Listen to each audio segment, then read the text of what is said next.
स्वामी विवेकानंद द्वारा प्रकट की गई अनेक संभावनाओं में से मैं साहसी होने की संभावना के बारे में बात करने जा रही हूँ। संयोग से स्वामी जी बचपन से ही साहसी स्वभाव के थे। साधु बनने से पहले स्वामी जी को नरेंद्र नाथ या नरेन के नाम से जाना जाता था।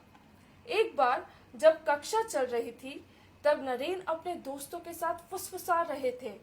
कानाफूसी सुनने पर शिक्षक ने बच्चों से वही दोहराने के लिए कहा जो उन्होंने कहा था, जिसका जवाब नरेन के अलावा कोई नहीं दे सका।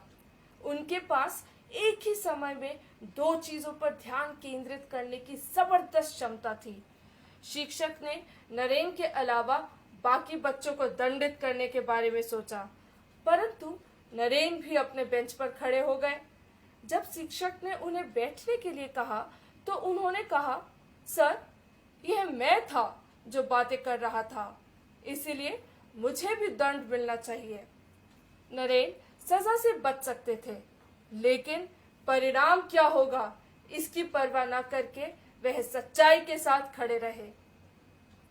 एक अन्य घटना में सन 1893 विश्व धर्म महासभा में भाग लेने के लिए शिकागो पहुंचने पर स्वामी जी को बताया गया कि उन्हें एक प्रतिनिधि के रूप में पंजीकरण करने में बहुत देरी हो गई। स्वामी जी अपने साथ किसी धार्मिक संगठन से कोई अनुशंसा पत्र भी नहीं लाए थे, जो सम्मेलन में भाग लेने के लिए आवश्यक था। उसी समय स्वामी जी ने यह भी महसूस किया कि वे अपने साथ लाए ट्रैवलर्स चेक भी खो चुके हैं और जो भी नकदी वह अपने साथ लाए थे वह पर्याप्त नहीं थी, क्योंकि अमेरिका में चीजें बहुत महंगी थी। इसके अलावा शरद ऋतु की कठोर सर्दी के लिए उनके पास पर्याप्त वस्त्र भी नहीं थे। उन्होंने अपनी एक रात बिना भोजन के एक विशाल खाली वैगन पर बिताया।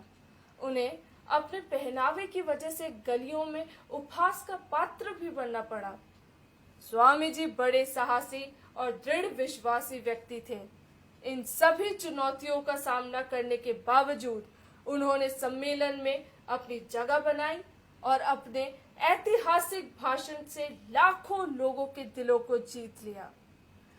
सम्मेलन के बाद श्री मजुमदार, जो स्वामी जी के सच्चे चरित्र से अच्छी तरह से परिचित थे और शिकागो सम्मेलन से कई साल पहले स्वामी जी के गुरु श्री रामकृष्ण परमहंस की प्रशंसा पे लेखन भी कर चुके थे, उन्होंने स्वामी जी को बदनाम करने का प्रयास किया। इससे स्वामी जी के भिक्षु भाइयों और उन लोगों को आघात पहुंचा जो स्वामी जी को इतनी अच्छी तरह से जानते थे कि वे अफवाहों पर विश्वास नहीं कर पाए। स्वामी जी हालांकि इससे आहत हुए, परंतु उस व्यक्ति के विरुद्ध कुछ कहने के बजाय अपने भिक्षु भाइयों को सांत्वना दी और श्री मजुमदार को क्षमा करने के लिए कहा। क्या आपको लगता है कि किसी व्यक्ति को माफ करने के लिए बहुत साहस की आवश्यकता है? क्या आप स्वामी जी के जीवन की किसी अन्य घटना के बारे में बता सकते हैं जहां उन्होंने साहसी होने की संभावना को जागृत किया?